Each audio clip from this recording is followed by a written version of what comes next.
What's going on, hockey fans? A little bit of an emergency podcast today as big news dropped out of Montreal. Claude Julien has been fired as the head coach of the Montreal Canadiens. So me and Adam just decided to hop on quickly and make a little podcast. Adam, we'll start with yours. What's an outsider perspective on this news? I was kind of shocked that I was Claude too. Julien doesn't have a job, and you already know what I'm gonna say next. Is that Jeff Ward And is still employed by the Calgary Flames? I'm like, when I saw the score popped up, coach fired, whatever. I was like, oh yeah, Jeff Ward, he's gone, right? And then I read it, and I'm like, Claude Julien, you guys lost 2 games to Ottawa, and it wasn't a big deal. You didn't get killed 7-1 to Edmonton, and then like, I don't know. I'm just shocked that Claude Julien was the first coach to go this season. I made the bold prediction that no coaches would get fired this year. And it was my own that did my prediction in. Oh, for real. But like, Okay. I don't know. I think at least 2 more coaches are gonna get fired. I think Hines, Oh, Hines looks like, Nashville. yeah, I thought Hines was going to be the first one. And Nashville fans were hating on him, but it was honestly a surprise to wake up to. Yeah. I was like half, when you're like half asleep, but you can hear like other stuff. I was half asleep and I heard my phone like Yeah, me ding and or Michael. whatever. So I checked and I saw like Claude Julien fired and I like ran downstairs. It was crazy. But I found some like stats and like it's the writing was kind of on the wall, honestly. Like since he's taken, and Kirk Muller was also fired. Important to point that out. He was the associate coach who worked on power play and I believe penalty kill. But since they've taken over, because they came in together, 27th best power play in the league. Not great. Yikes. That's bad. PK this year is 22nd. And like from watching, we're aggressive when the puck's not in our zone. But once the puck gets in our zone, we just let the other team pass it around all day. And we allow way too many cross ice passes. Like that's how Gaudreau scored on us. I don't remember. We just Yeah. allow cross ice passes, all kinds. Yeah, but so your 5-on-5 game is actually pretty good. Yeah, we're top 5 on 5 in the league. Like the advanced analytics I show. think that's more like I wouldn't really I don't know, fire Muller because he's kind of the Yeah, no, this backbone was of the like power the play. case about Muller. Yeah, but like I don't know. I don't know about the Julian firing because like we'll go into it after about like having a new coach with a shortened season and stuff. But yeah, Yeah, it's continue gonna with the be stats. It's gonna be definitely tough. gonna be interesting. But yeah, no, then the power play has one goal in the last 21 attempts. Terrible. But one thing about Julian is he hasn't made the playoff. I couldn't believe this. He hasn't made the playoffs since 2013-14 when he's coached a full season. Because his last 2 years in Boston, he missed. And then the year he took over Montreal, they were already in a playoff spot. They were first in the Atlantic when they fired Terry on. So that kind of just shows Bergevin's like level for bullshit, I guess. They were first when they fired Terry on. This year, they're fourth, I and wish they fired BT was Julian. Calgary's. Yeah, I wish what's his name Bergeron was Calgary's GM because thing would be gone. Yeah, we waited on this right after like the press conference is happening right now. I just want to say Bergevin came to this press conference. I don't know if you've seen. He's in a powder blue suit, collar open. He's dripping swag right now at this press Is conference. he He has the flow and a powder blue suit. guns out No, he too or doesn't have the no? guns though. But yeah, so the fact that he hasn't made the playoffs since 2013-14 kind of probably also was like a negative against But him. how about last year? That's COVID. So it's like in a I traditional know. season. They were 24th, Yeah, Adam. yeah, yeah. Yeah, I There know, was I know, rumors I that he would know. have got fired last year if it wasn't for like COVID kind of saving him and giving him the playoff berth. Oh, like the But yeah, plan. no, Yeah, yeah. they also promoted Burrows, which is important to note. Apparently, he's been helping out in Laval with development and stuff. Apparently, like when Kotkaniemi got sent down, Burrows was the guy that worked with him, and he's going to take over power play penalty kills. So we'll see how that does. But yeah, it definitely is interesting to fire a coach midseason, especially when you're in like a playoff spot. And especially when it's a 56 game season too. And I don't think it's even possible to implement a totally new system because I know that the interim head coach that you guys like acquired he was the world Yeah, junior head coach for I forget which year, whatever 17 year he won Mete. silver, 18 he won gold. Right. And like I don't know, I don't think he can implement his system like right away, especially because like even like the new people like to They've got Foley and stuff, they're still accustomed getting to used to like Julian's. It's going to be yeah. interesting. The only complaint I think I have is they obviously didn't fire him just because he lost to Ottawa twice. So I think they should, if they pretty much knew like the writing was on the wall, they probably should have done it when we had the week off. That would have made a little more like strategical sense because then Ducharme would. Why don't you just start the season with a new coach though? But I don't think they were like we didn't even talk about Claude being on the hot seat. at all in this podcast. I didn't think he was. I had him as the coach. I just realized I had him as coach of the year in my prediction. No, you didn't. I swear, I'm pretty confident I did. Jesus. Yeah, and I had Jeff Ward. We made our predictions like 2 weeks in. So Montreal was first. So I had him, I think, predicted to win the Jack Adams because I said if Montreal comes first, I think going from 24th to first is going to give him Jack Adams. Yeah. But yeah, no, I think they should have done it maybe during the bye week, given Ducharme like the week to get accustomed to like he hasn't coached as a head coach since what is that 17, 18 when he was in junior, never coached in the NHL. So we'll see how he does. I mean, a lot of teams are going with these new young coaches, so we'll see what Ducharme does. I don't know. He's not that young though. He's 45. Oh, okay. Yeah, that's not that young. For a coach, it's young, but like it's younger than Julien. Julien was like I think early 60s, late 50s. Really? Damn. Yeah, I know Julien's old, but you knew it was going to probably be Ducharme because I think we touched on it last podcast. They only hire French coaches. Yeah. So the list of coaches available anyways would be really small. And Bergevin in his press conference said that Ducharme was this guy 100%. They groomed him to be the next coach. They didn't think it was going to happen right now, but like they knew he was going to be the next coach eventually, quarantine or not. He coached Drouin in juniors, and I think anyone that watches hockey can agree Drouin played his best hockey like in junior. Mm-hmm. So if you're clinging to any kind of hope, hopefully you can get Drouin going. But maybe. Yeah, I don't know. It's very interesting to fire a coach, especially when you're in the playoffs. Yeah. Like, so what do you think is going to happen now? Like, are you going to see some regression at the beginning and then hopefully like? I think it might be opposite. I think it's whenever they fire the coach, there's always like that little boom. Like, didn't Jeff Ward win? Like, Jeff Ward was on a win streak to start. I remember. Yeah, something like that. He won like 6 of 7 or something. Yeah, no, like, there's always a boom. Even like the Leafs with Keith, there's always a boom when you fire a coach and you get a new guy in. So the first like week and a half, whatever, I'm expecting us to win some games probably because of like the boom. But then after that is what will be interesting. I think he's gonna mainly keep Julien's system, but he'll probably change it like little details, change the lines.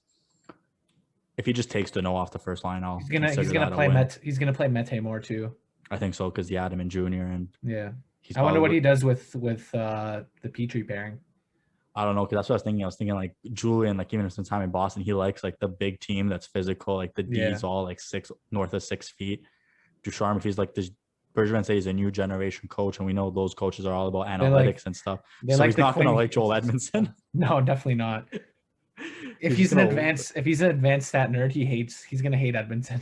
That's what they hear. Like every new coach is all about the advanced analytics. He's just gonna hate Edmondson if that's the case. Yeah, I mean, Jeff Ford sure isn't a new style coach then because Joachim Nordstrom's advanced metrics are just oh my God, I saw pretty pathetic. Because I don't know if you like if you follow someone that likes a tweet, you see it sometimes. Like, like I always see Adams specifically like, so I see like half of Sea of Red's tweets, which are honestly like it's a very good account.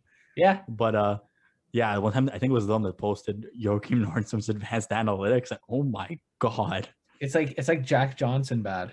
Yeah, I couldn't believe it, but it's So now where do you go from here? Do you think is it like you're still a playoff lock? Are you going to be battling? I think it's a big risk move that I think has potential. I think with Julien, we can all agree we might have just squeaked into the playoffs, but our play was declining at a rapid rate. Mm-hmm. So we might have honestly got jumped by Calgary, but I think Ducharme, I think we'll make the playoffs. I think Ducharme is going to bring in a nice boost. I'm confident that he's going to be a good coach. I wish I had confidence in my coach, but what's good is he's the intern. So they said they're going to negotiate a contract in the offseason if everything goes well. So it's kind of like a tryout for Ducharme. So and what if you don't? And what if you miss the playoffs? Like then he's probably gone. Really? He's an interim head coach. He's interim. I know, but like he paged him as being like the coach of the future, like he was going to get the chance, and like would it really be fair to give him this? This is his only chance. I don't know. See, but that's the thing too. You got to think about this. This is the third coach in the Bergevin era. How many GMs that haven't won a cup get 3 coaches? Johnny, Brad Treliving. Are you forgetting? Okay, but Brad Treliving fires a coach every year. Exactly. But like not many GMs get 3 coaches. And I think we've had 4. I don't count his tenure. I don't count the Bill Peters as like a firing because like it wasn't anything hockey related. Well, it was. But like, I mean, like it's not like he was doing he would still be the coach today. He was doing a pretty bad job though at the beginning of the season, and like Jeff Ford kind of like turned it around as bad as Yeah, but I hate to say it. before all the stuff come out about Peters, did you even consider firing him? No, because we're second place in the league the year before. Yeah, see, so that's what I'm saying. Like, I don't consider that the Bill Peters thing was like a firing that was going to happen. But yeah, that's true. I think if Ducharme doesn't work, I think Berger might be the next one to go. I don't see how they could keep trusting Bergevin with new coaches. Mm-hmm. But I think more Bergevin just didn't want to see all his offseason work. Like we all said, Bergevin had a great offseason, but if they missed the playoffs, it means nothing. And I don't know. I think I don't think Claude was good with these kids. Like Kotkaniemi was playing 13 minutes a night. Even on nights, he was our best center. Like Deneau was playing 19.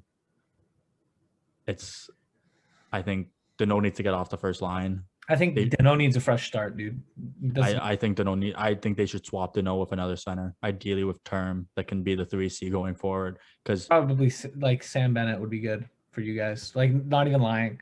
Maybe as a 4C though, not a 3C. We need a 3C. Well, we just need a placeholder 3C because the hope is that Paling will be that 3C eventually. Right. Because when Paling got drafted, he was going to be the 3C the whole time. But then he had the first game when he scored like 4 goals. And everyone's like, oh, he's the first line center of the future. But he's a 3C. So they just need to, I think Deneau does need to change the scenery. I would hope they go Kotkaniemi. The first line of Suzuki, Jordan Anderson stays. Then I hope they go Kotkaniemi, Toffoli, Gallagher. And then Deneau, Armia, and Tatar is like a checking line mainly for the 3 until.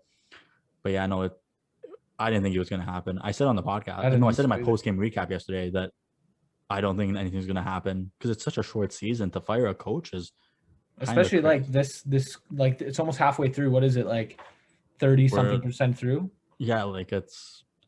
I thought it was going to happen, it would have happened during the bye week. So the fact that it didn't, then I was like, okay, he's going to finish the year. I thought Muller might go, but I've been seeing on Twitter people are more sad about Kirk going than Claude. Really? Well, because Muller played for us and won the cup in '93. Like, yeah. My dad calls him Captain. Like he's called Captain Kirk. Like everyone loves Muller, so I think it's. Oh, he was shit at his job. So. But in the press, like in the notification I got, and even on like the press briefing, it didn't even say that Muller was fired right away. It was like hidden, kind of. Really? Because I remember my notification said Muller and Julien fired. Mine didn't. So I went down to talk to my dad or whatever, and I said like, yeah, Julian's gone, and he's like, okay. I was like, yeah, Ducharme's the head coach, and he goes, they passed over Muller, and I was like, I guess. And then my dad's like, wow, like I can't believe they passed over Muller. And then like 5 minutes later, I was reading like the press thing, and I'm like, oh no, Dad, Muller got fired too, because Muller was the head coach in the bubble when Claude left. Yeah. So I assumed if Claude got fired, it would have been Muller, but they just canned both of them. Burrows is going to be interesting. That should be interesting. Yeah, I like Burrows. It's a pretty cool guy. Yeah, I think he's going to do good as part of that new coaching staff. The defensive pairings are the number one thing that needs to be changed under Ducharme. I cannot see Pete. You have 3 slow defensemen. You can't play 2 of them together. Yeah. Sherrod last year was an anomaly. The guy that scored 8 goals scored 2 3-on-3 winners. And why has he been just absolute shit this year? He hasn't been terrible, but like he's not the guy that's gonna. Because you're pretty high on Sherrod. I think in the first any half fan that watched last year thoroughly surprised with Ben Sherrod. He was unreal last year, and he come the bubble he was amazing. Like you watched the bubble games. He shut down Crosby. He was a shutdown pairing with Weber, but it's got to be something along the lines of Weber like Mete. You need a mobile defenseman of Weber. So like Weber, Mete. Petrie, Kulak were amazing in the bubble. And then the issue is like, I don't know what you do with the final 3, Romanov, Sherrod, Edmondson. I don't know what you do there. I don't know. Sherrod and Edmondson make too much money to. Why does Romanov not get as much games anymore? Like he played a lot at the beginning. He plays still every game. He only has been scratched once. It's just this guy plays in a professional league in Russia in the offseason in a 3-on-3 league. Yeah. And the last 2 games, he hasn't had a 3-on-3 shift in those 2 overtimes. No, he had 1, and there was the goal, so he didn't touch last time. Damn. But last night in 3-on-3 overtime, I think this might have been when Bergeron's like, okay, something needs to be changed. His defense rotation, Adam, was Petrie, Sherrod, Petrie, Sherrod, Petrie. Why did Weber not play? Because Weber, you can't play Weber in 3-on-3. He's a No, nine. is he that He's bad? so slow. That's true. Yeah, But if he gets caught below the hash mark or something on the offensive end, they're one of the lines was Deneau, Armia, and Sherrod. That's In brutal. 3-on-3 overtime, Adam. That's brutal. It's okay. Jeff Jeff Ford Ford didn't will get a probably play shift. Byron Frazee, Oliver Shillington, and Joachim Nordstrom. So I wonder if this opens a sort of floodgates. I think it does. We were talking, like, my bold prediction was no one would get fired because of COVID. Mm-hmm. I don't think any teams wanted to lose like that money and I have to think- deal with a new coach. Here's my prediction. They see if I think every team's going to wait a week or two. Yeah. See if your new head coach is like a good thing. If you guys lose every single game, I don't think anybody's going to fire their head coach. So I don't know. I think it's going to be a wait and see kind of how your situation pans out. And it's going to ride all on that, to be honest. But does Calgary have anyone that they can promote like within like No. Montreal? Like we knew it would be Ducharme. No, we don't have anybody. So you'd have to hire from outside. But We have to hire Gallant. even with the quarantine, it's not like that big of an issue. You can literally just do like, let's say with Calgary, Gallant, like you're gonna be the coach, but we don't obviously want to go 2 weeks without a coach. Come here, do your 14-day quarantine, then like you'll be hired within like the last 7 days or whatever. Yeah. You guys probably have a break coming up at some point.